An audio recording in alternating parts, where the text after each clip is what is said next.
The silence in the gallery had a weight to it, a texture woven from the scent of linseed oil, old wood, and the faint, clean smell of the polish I used on the floors every Tuesday.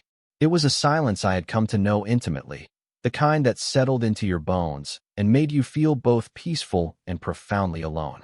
My life was a series of quiet, ordered routines designed for survival, not joy. 2-minute noodles for dinner, canvases bought on sale, and the careful rationing of my good tube of ultramarine blue. Here, at the Thorn Gallery, I was just Leo, the quiet young man who checked the coats and kept his head down. It was a safe kind of invisibility. Except when he was here. Mr. Arthur Vance was not a man who commanded attention with noise or dramatic gestures.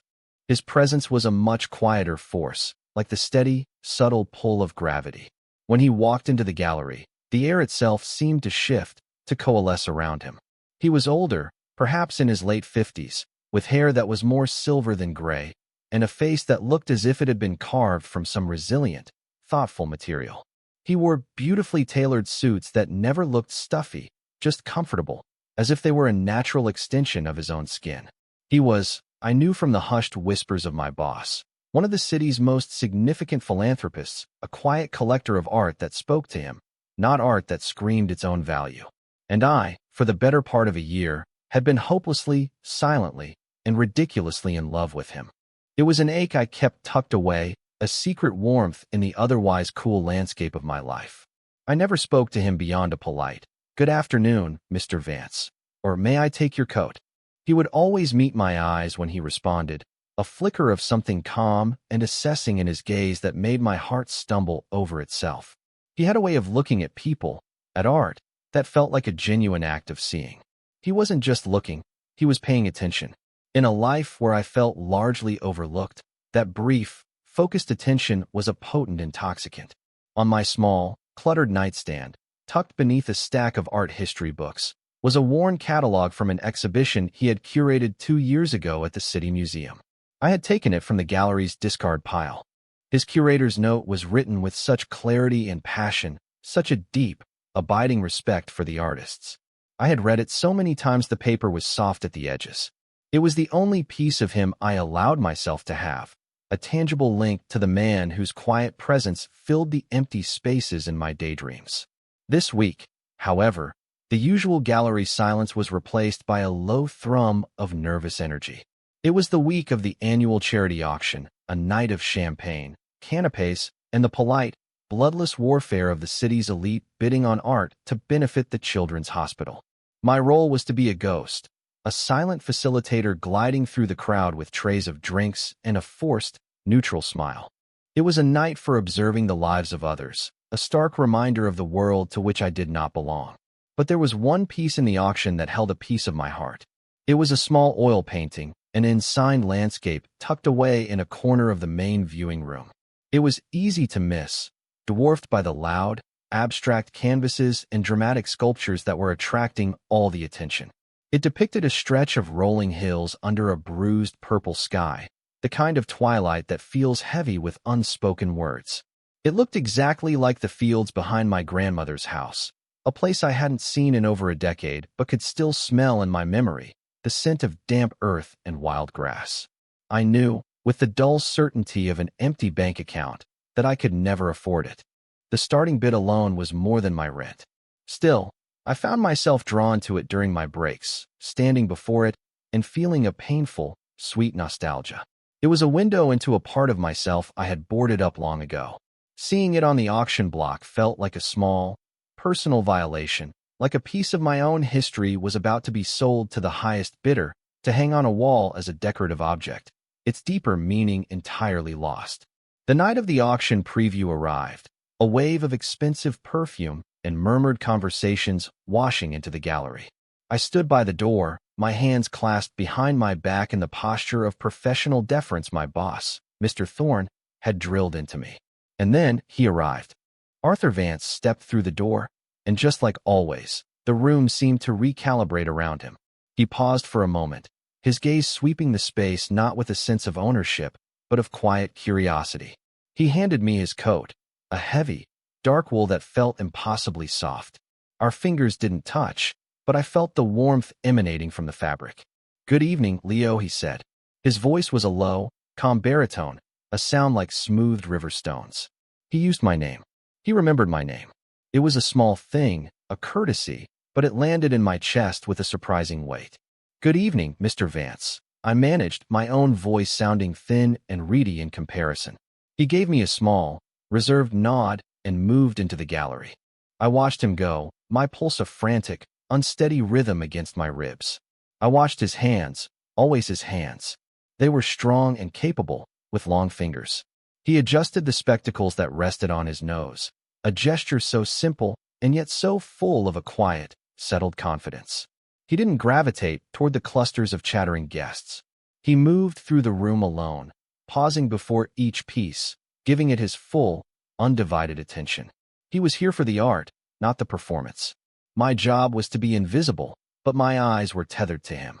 I saw him stop in front of the large, bombastic abstract that was the star of the show. He studied it for a long moment, his head tilted slightly. I saw the faint line that appeared between his brows, a look of critical assessment, not dismissal. He respected the work, even if it didn't speak to him. Then he moved on. He bypassed the polished bronze sculptures and the trendy photographic prints. His path through the gallery was slow, deliberate, a quiet pilgrimage. And then he found it. He stopped in the corner, in front of the small, forgotten landscape. My landscape. My breath caught in my throat. From across the room, I watched him stand before it, perfectly still. He was too far away for me to see the details of his expression, but I could read his posture. He leaned in slightly, his hands clasped behind his back. He wasn't just glancing at it. He was absorbing it. He spent more time with that little painting than he had with any of the major works. A strange, protective panic flared in my chest. It was one thing for the painting to be bought by a stranger.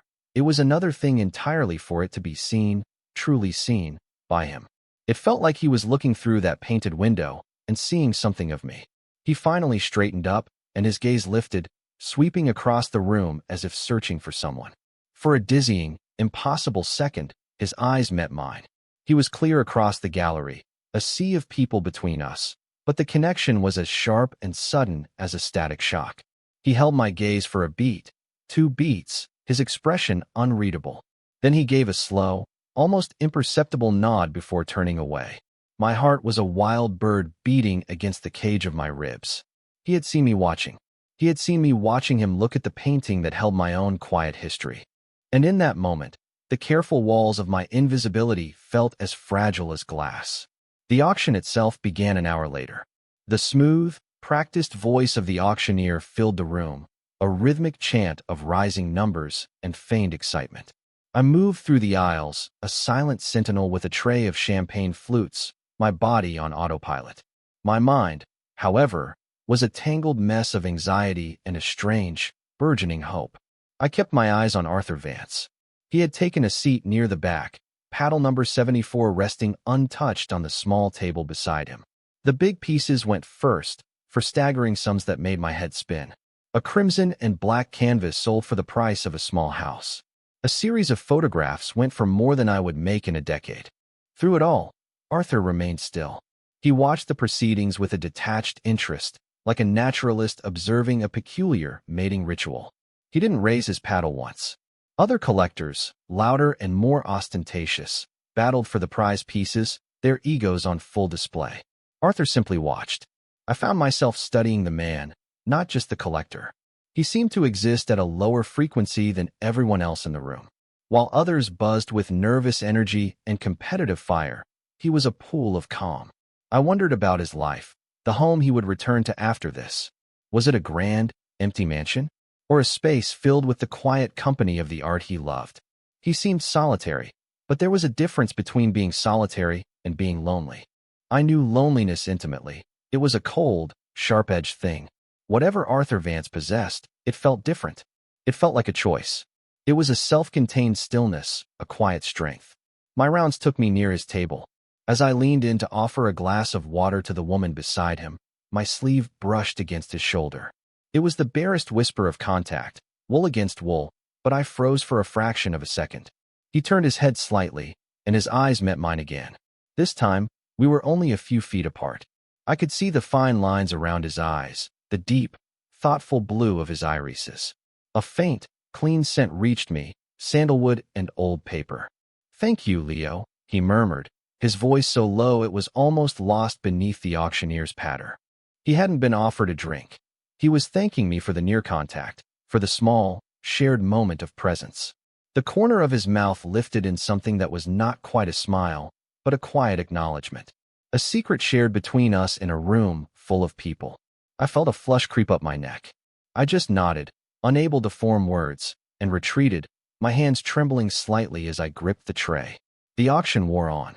The lesser-known artists came and went, their works selling for modest, respectable sums. My anxiety grew with each passing lot. Soon, it would be time. Lot number 37. The Untitled Landscape.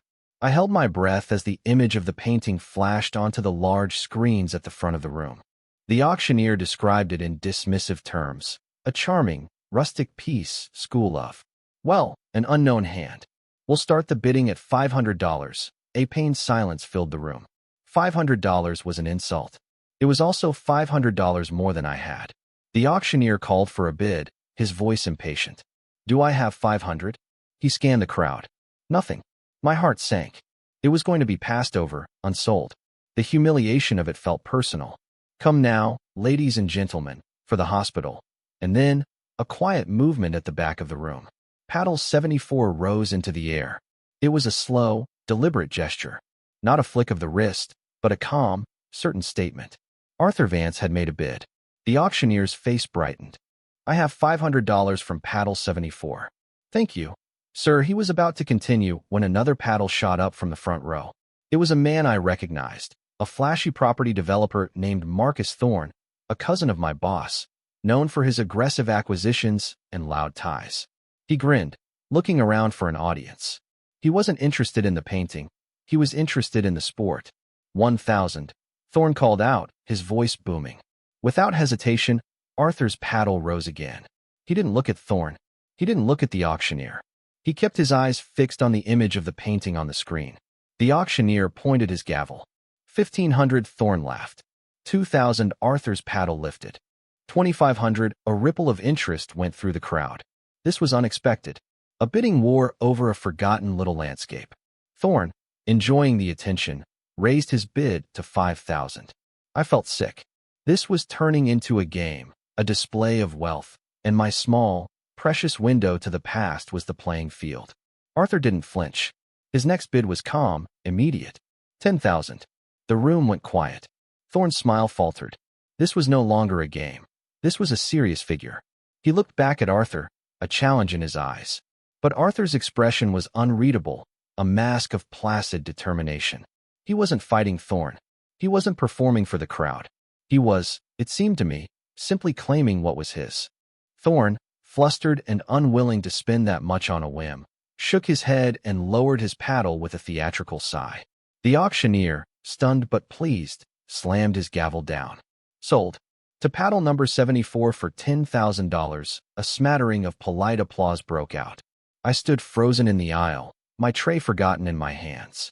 He had bought it. He had spent $10,000 on a small and signed painting. And as the irrational thought took hold, I knew with a certainty that defied logic. He had done it for me. The idea was so wild, so presumptuous, that I should have dismissed it immediately. But as he lowered his paddle and his eyes, for the third time that night, found mine across the crowded room, I didn't feel presumptuous. I felt seen. The rest of the evening passed in a blur. I moved through my duties, my mind miles away, replaying the auction in my head. When the event finally wound down and the last of the guests had departed, leaving behind a wake of empty glasses and discarded napkins, I began the slow work of cleaning up. The gallery felt vast and empty, the silence returning, but this time it was different. It was filled with the echo of what had happened. I was stacking chairs when a quiet voice behind me said, "Leo." I turned, my heart leaping into my throat. Arthur Vance stood there, holding the small, bubble-wrapped painting carefully in his hands. The noise and the crowd were gone. It was just the two of us, standing in the quiet, shadowed gallery. "Mr. Vance," I said, my voice barely a whisper. He took a step closer. His eyes were kind. "You were watching this one," he said. It wasn't a question. It was a simple statement of fact. He had been watching me, too. I swallowed, the truth feeling too large and too vulnerable to speak. But his quiet gaze demanded honesty. It reminds me of where I grew up, I admitted, the words feeling inadequate. He looked from my face down to the painting in his hands, and then back again. A good reason to feel a connection, he said softly. He paused, and in that pause, I felt the careful weighing of his next words. I hope you don't mind that I intervened. It seemed important that it go to a home where it would be appreciated. My breath hitched. He was admitting it. He was telling me, in his quiet, understated way, that he had seen the painting's meaning in my eyes and acted to protect it. It was the most profound gesture of care I had ever received, and it came from a man I barely knew, a man who existed in a different universe from my own. Thank you, I said, and the words were heavy with all the things I couldn't say. Thank you for not letting it be a joke. Thank you for seeing its worth. Thank you for seeing me. He simply nodded, a flicker of something warm in his expression. It was my pleasure. He held the painting for a moment longer, then said, "Good night, Leo," and with that, he turned and walked out of the gallery, leaving me alone in the silence, my world irrevocably tilted on its axis. The days that followed were strange. I went through my routines, the gallery, the cheap meals, the solitary hours in my small apartment, but everything felt different. A thin, shimmering thread of possibility now ran through the drab fabric of my life. I replayed our conversation in my mind 1,000 times, dissecting every word, every pause, every glance. He had seen me. He had acted. But what did it mean? Was it simply a rich man's kindness, a fleeting moment of philanthropic impulse? Or was it something more? I was terrified of hoping for more. Hope was a dangerous, fragile thing. My life was built on the solid, if unsatisfying, foundation of low expectations. To hope for the attention of a man like Arthur Vance felt like inviting an earthquake. And yet, the hope was there, a persistent, warm glow in my chest. On Thursday afternoon, 3 days after the auction, the gallery was quiet. I was at the front desk, sorting through mail, when the bell above the door chimed. I looked up, and my heart did its familiar, painful lurch. It was him. Arthur Vance stood in the doorway, dressed not in a suit, but in a pair of well-fitting trousers and a soft, gray cashmere sweater. He looked younger, more approachable, but no less formidable. "Good afternoon, Leo," he said, his voice filling the quiet space. "Mr. Vance." "Good afternoon." I stood up, my hands suddenly feeling clumsy and useless. He walked toward the desk, his movements unhurried. He wasn't looking at the art on the walls. He was looking at me. "I have a small proposition for you, if you have a moment, of course," I said, my mind racing. "A proposition? What could he possibly want from me?" "The painting," he began. "I've taken it home, but I find myself indecisive. I'm not sure where it belongs. I was wondering if I might impose upon your professional eye. I'd be happy to compensate you for your time, of course." A consultation fee. My brain struggled to process the words. He wanted me to come to his home. He was offering me a job, a small, paid task. It was a perfect excuse, a carefully constructed bridge between his world and mine. It was ethical, professional, and entirely transparent. It offered me a clear, easy way to say no, preserving my agency completely. And because of that, because he had given me that respect, that clear path of refusal, there was no way I could say anything but yes. Yes, I stammered. I'd be happy to help. A small, genuine smile touched his lips. It transformed his face, softening the serious lines. "Excellent. Would you be free after your shift ends today?" I nodded, mute. "I'll wait for you outside," he said. And then he was gone, the bell chiming his departure, leaving me breathless in his wake.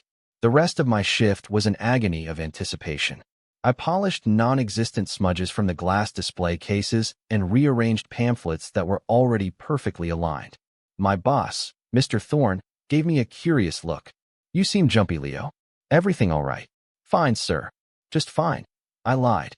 When 5 o'clock finally arrived, I shed my work uniform and put on my worn jacket, my hands shaking as I buttoned it. I stepped out of the gallery and into the cool evening air. A sleek, dark car was parked at the curb. Arthur Vance stood beside it, his hands in his pockets. He opened the passenger door for me before walking around to the driver's side.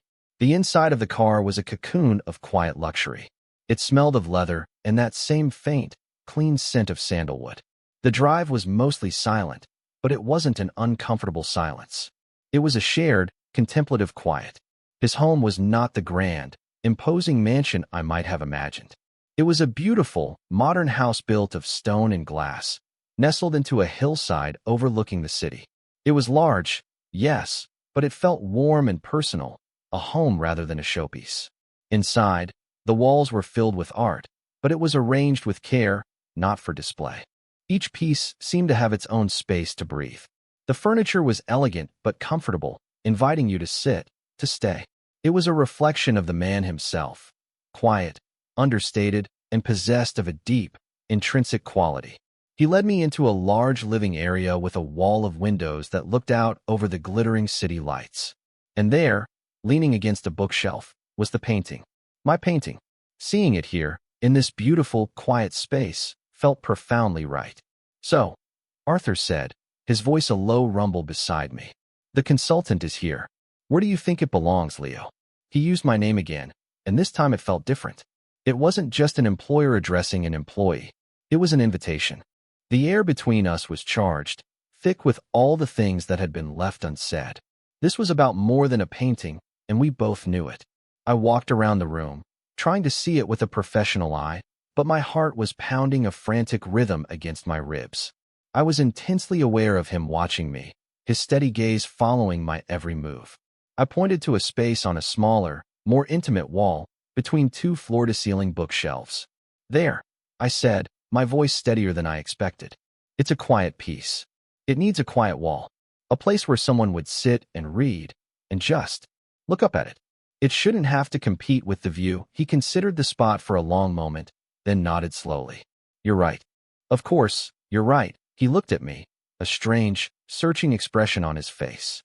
"I bought it because I saw how you looked at it," he said, his voice dropping even lower. The confession hung in the air between us, a raw and honest truth. I couldn't stand the thought of it ending up on a wall where it wasn't. Understood, he wasn't talking about the painting anymore. We hung it together. He held the nail while I positioned it, our hands brushing, our shoulders bumping. Every small point of contact was an electric spark. The simple, cooperative task felt freighted with meaning. When it was done, we stepped back and stood side by side, looking at the small landscape in its new home. It looked perfect. It looked like it had always been there. The silence that fell between us was no longer the heavy silence of unspoken things, but the light, breathless silence of imminent revelation. It was full, it was humming, it was now. I knew, with a terrifying certainty, that if I did not speak in that moment, the chance would be lost forever, retreating behind the careful walls of propriety he had built for my protection. I turned my head to look at him. He was already looking at me, his blue eyes dark in the twilight filtering through the windows. I had to find the courage. I had to leap. "Thank you," I began, my voice trembling slightly. "For the painting.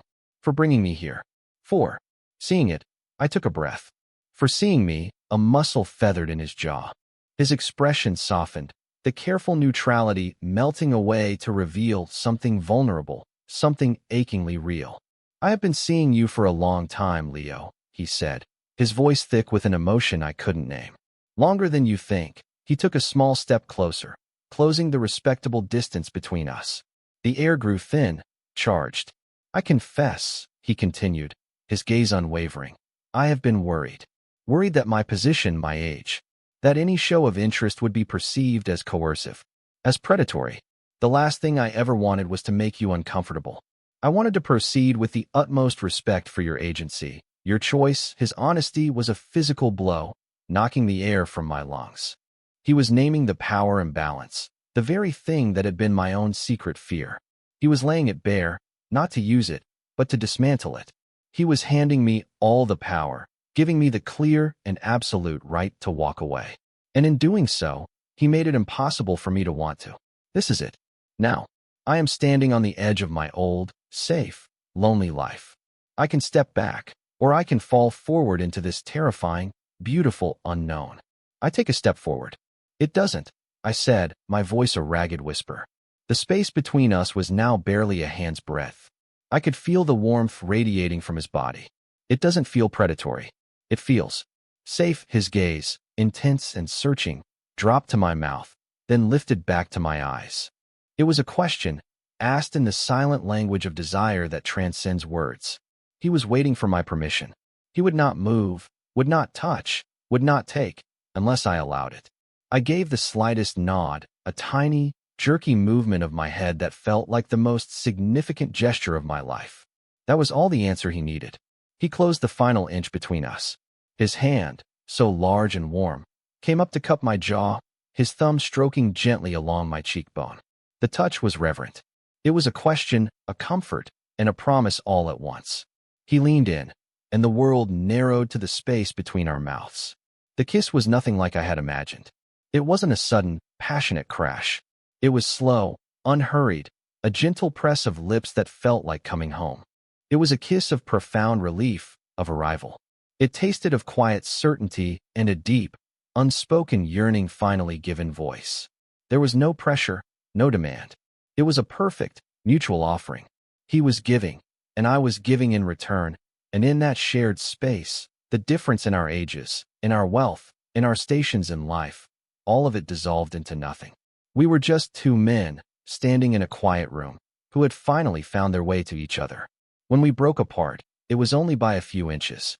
He rested his forehead against mine, his eyes closed. His hand was still on my cheek, a steady, grounding anchor. I lifted my own hand, my fingers trembling, and laced them with his other. His grip was firm, his skin warm. We stood like that for a long time, just breathing together in the gathering dark, the small painting on the wall bearing silent witness to our beginning. The silence was no longer empty. It was full of everything. Waking up the next morning in my own bed felt like surfacing from a deep and beautiful dream. The pale light of dawn crept through the thin curtains of my tiny apartment, illuminating the dust motes dancing in the air. The room was the same as it had always been. The stack of canvases leaning against the wall, the worn armchair with its threadbare throw, the faint scent of turpentine and solitude. But I was not the same. A cold spike of anxiety pierced the warm haze of memory. The contrast between his world and mine had never been more stark. His home was a sanctuary of quiet elegance and space. My apartment was a cramped box where I could touch both walls if I stretched out my arms. Last night, in the bubble of his presence, none of it had mattered. But now, in the harsh light of day, the old fears began to creep back in. Was it real? Or was I just a diversion for a wealthy, perhaps lonely man? A project? A curiosity? The word charity echoed unpleasantly in my mind. He had bought a painting for me, given me a job, brought me into his home. Each step had been so carefully, so ethically managed, but the sheer scale of the imbalance remained. I was a boy who counted his pennies for groceries. He was a man who spent $10,000 on a whim. I sat up, wrapping my arms around my knees. The memory of the kiss was so vivid, so real. The feel of his hand on my jaw, the steady warmth of his body, the sense of rightness that had settled deep in my bones. It couldn't have been a lie, but the fear of dependency, of being consumed by his much larger life, was a powerful and insidious thing. I had fought so hard for my small, precarious independence. The thought of losing it, even for something as wonderful as him, was terrifying. My phone buzzed on the nightstand, the sound unnaturally loud in the quiet room. My hand shook as I reached for it. A message from an unknown number. My heart hammered against my ribs. It read, "Good morning, Leo. I hope I did not presume too much yesterday. Would you be willing to have dinner with me this evening? We can talk. Arthur." The words were simple, direct, and overwhelmingly considerate. I hope I did not presume too much. He was still giving me space, still checking in, still ensuring my comfort. We can talk. He wasn't sweeping it under the rug or pretending the complexities didn't exist. He was inviting a conversation. The anxiety in my chest loosened its grip, replaced by a wave of profound relief and gratitude. He was not a man who played games. I typed back a simple, "Yes, I'd like that very much." That evening, he took me to a small, quiet restaurant tucked away on a side street, a place with soft lighting and hushed conversations. It was elegant but not ostentatious, chosen, I suspected, for its privacy. We sat across from each other at a small table, and for a few moments, a comfortable silence settled between us as we looked at the menus. After we ordered, he folded his hands on the table and looked at me, his expression serious but kind. Leo, he began, his voice low and steady. I want to address something, if I may. I am very aware of the disparity in our circumstances. I need you to know, unequivocally, that my resources are entirely separate from my feelings for you. Your independence, your agency, is paramount to me. This, he gestured between us, whatever this becomes, must be a partnership of equals. I will not have it any other way. I listened, my heart swelling with an emotion so strong it felt like it might break me. He was seeing my fears, my deepest insecurities, and meeting them head-on with honesty and respect. I don't ever want you to feel like you are indebted to me, he continued. The painting was a gift, freely given, because I wanted you to know it was safe. The consultation was an excuse, and a poorly veiled one at that, for which I apologize. From now on, there will be no more jobs, only time we choose to spend together. Is that clear? Yes, I breathed. Thank you, Arthur. Using his first name felt both strange and perfectly natural. And, he added, a faint, wry smile touching his lips. If I ever do anything that makes you feel pressured or uncomfortable, you must tell me immediately. I am an old man, set in my ways. I may make mistakes, but my intention will always be to honor you. He was not an old man. He was a man in his prime, a man of substance and integrity, and he was laying the foundation for something real, something built on trust and open communication, not on the shifting sands of wealth and power. In that moment, I knew I could trust him. I knew I could let myself fall. The following week, the reality of our new, tentative connection was put to the test. I was at the gallery, wiping down the front counter, when my boss, Mr. Thorne, sidled up to me. He had a smug, knowing look on his face that I instantly disliked. So, Leo, he said, his voice laced with insinuation. I saw that Mr. Vance was the one who bought that little landscape. And he was here the other day, asking for you. You're certainly moving up in the world, doing a bit of private networking. The words were a slap in the face. He was implying exactly what I had feared everyone would think, that I was using an older, wealthy man for personal gain. A hot, shameful flush crept up my neck. I felt my defenses rising, the old instinct to become small and invisible kicking in. Mr. Vance is a patron of the gallery, I said, my voice tight and formal. He had a question about the piece. Thorne chuckled, a nasty little sound. Right. A question. Well, just be careful you know what you're doing, my boy. He patted my shoulder in a condescending way and walked off, leaving me feeling stained and angry. His words had tapped directly into my deepest anxieties, making them feel real and public. That evening, Arthur was picking me up after my shift. I saw his car pull up from the gallery window. Thorne was still in his office, and I knew he was watching. My first instinct was to hurry out, to get into the car quickly, to minimize the spectacle. I felt the shame Thorne had instilled in me coiling in my gut. But as I walked toward the door, Arthur got out of the car. He didn't wait for me. He walked onto the sidewalk and stood there, waiting, his presence calm and solid. He wasn't hiding. He wasn't ashamed. He was simply there to meet the man he was seeing. I saw Thorne's silhouette in the office window, watching us. My heart pounded. This was a moment of truth. I could scurry away, confirming his sordid suspicions, or I could stand my ground. I walked out the door and met Arthur on the sidewalk. He smiled at me, a soft, welcoming smile that melted some of the tension in my shoulders. Ready to go? He asked. Yes, I said. And then, emboldened by his steady presence, I did something I never would have dared to do on my own. I reached out and took his hand. His fingers closed around mine, a warm, firm grip. It was a simple, public gesture of affection, a quiet declaration. Arthur seemed to sense the significance of the moment. He glanced toward the gallery window, his eyes meeting the shadowy figure of my boss.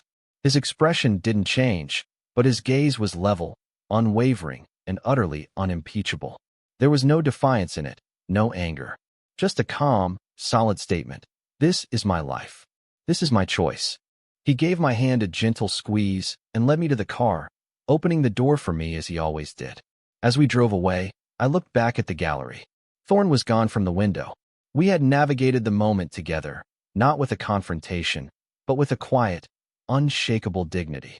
The shame I had felt moments before was gone, replaced by a surge of strength and a profound sense of security. I was not alone in this. We were a we. Over the next few weeks, we continued to build our foundation, brick by careful brick. We talked for hours about art, about our pasts, about our hopes for the future. I learned about his late wife, who had died many years ago, and the quiet, solitary life he had built since. He learned about my fractured family, my passion for painting, and the financial struggles that had defined my early adulthood. We were mapping the landscapes of each other's lives, discovering the common ground. One evening, as we were sitting in his library, surrounded by the warm, comforting scent of old books, he brought up a delicate subject. "Leo," he said, setting his glass of wine down, "I've been thinking about your work. Your painting. You have a tremendous talent, but you lack the one thing every artist needs, a dedicated space to create." I stiffened, the old anxieties flaring. I knew where this was going. He must have seen the look on my face, because he held up a hand. "Please, hear me out. This is not what you think. I am not offering to rent you a studio," he paused, choosing his words with care. "My family's foundation has been wanting to establish a new grant for emerging local artists. A blind juried grant. It would provide a year of studio space and a stipend for materials to a promising artist who lacks resources. The applications would be anonymous until the final selection is made by a panel of independent curators. I would have no say in the decision." He looked at me, his eyes clear and direct. "I am telling you this because the program will be announced next month, and I believe you should apply. It is an opportunity, Leo, not a gift from me. It would be earned on the merits of your work alone. The grant is for the artist, not for the man I am." Growing to care for very deeply the care he had taken, the lengths he had gone to in order to create an ethical, unimpeachable opportunity that would preserve my dignity and independence, was staggering. He wasn't just solving a problem with money. He was creating a legitimate pathway for my success, one that I would have to walk on my own 2 feet. Tears pricked my eyes. "Arthur," I said, my voice thick. "Thank you. You don't have to thank me," he said softly. "Just create. Create beautiful things. That will be thanks enough." We were consciously, deliberately choosing how to be together. We were navigating the complexities of our differences not by ignoring them, but by addressing them with honesty and respect. We were building something not in spite of the age and wealth gap, but with a keen and constant awareness of it, ensuring it became part of our story, not a cage that defined it. A month later, on a bright Saturday morning, I was at Arthur's house. I had stayed the night, a comfortable and easy step we had taken without fanfare. I woke up to the smell of coffee and the sound of quiet movement in the kitchen. I pulled on a shirt and went downstairs to find him standing at the stove, scrambling eggs, the morning sun streaming through the large windows and catching the silver in his hair. He looked up as I entered and smiled, a genuine, unguarded smile that made my heart feel full to bursting. "Good morning," he said. "Coffee is ready." I went to the counter and poured myself a mug, my fingers wrapping around the warm ceramic. I leaned against the counter, watching him cook. The kitchen was warm and bright, filled with the simple, domestic sounds of a Saturday morning. It was so normal, so wonderfully, beautifully ordinary. In the hallway, I could see the small landscape hanging in its perfect spot on the wall. It was a quiet, constant reminder of how we had begun, a moment of seeing, an act of quiet protection. Now, here we were, making breakfast together in his sun-drenched kitchen, which no longer felt like his kitchen, but ours. This was intimacy. It wasn't the grand, dramatic gestures or the passionate declarations of novels. It was this quiet comfort, this easy companionship, this feeling of being completely, utterly at home in another person's presence. It was not an arrival at a final destination, but the feeling of having finally found the right person to walk beside on the journey. Arthur slid the scrambled eggs onto 2 plates, adding toast alongside them. We sat at the small table in the breakfast nook, the light warm on our faces. We ate in a comfortable silence, the kind shared by people who no longer need to fill every moment with words. I looked at him, truly looked at him, and saw not the wealthy philanthropist or the older man, but just Arthur, the man with the kind eyes and the steady hands. The man who saw a lonely boy in a gallery and didn't see a project to be fixed, but a person to be known. I had spent so much of my life feeling like I was on the outside looking in, a spectator to the warmth and connection that others seemed to find so easily. I had built my walls high, believing that solitude was safer than the risk of being hurt or misunderstood. But Arthur had not tried to break down my walls. He had simply stood outside them, patient and respectful, and waited for me to open the door myself. The fear of our differences hadn't vanished entirely.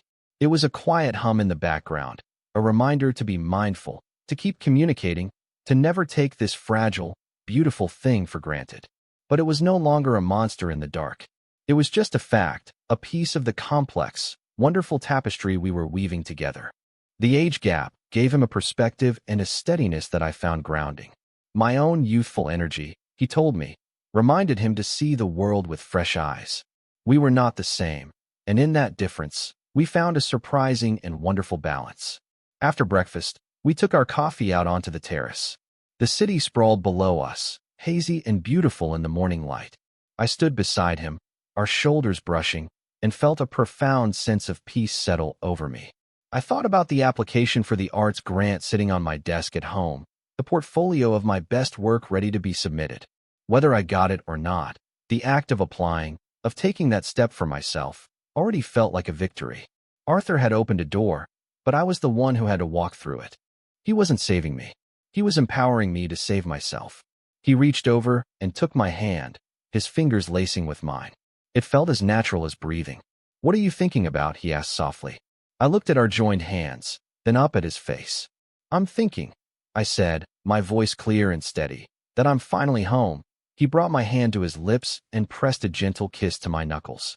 His eyes, when they met mine, were full of a deep, quiet love that needed no words. And in the warm morning sun, with the whole world spread out before us, I knew, with a certainty that reached into the very marrow of my bones, that this was just the beginning. Share your thoughts in the comments. What moment stayed with you? If the story resonated, a like helps others find it. Subscribe for more slow burn male/male love stories told with warmth and care.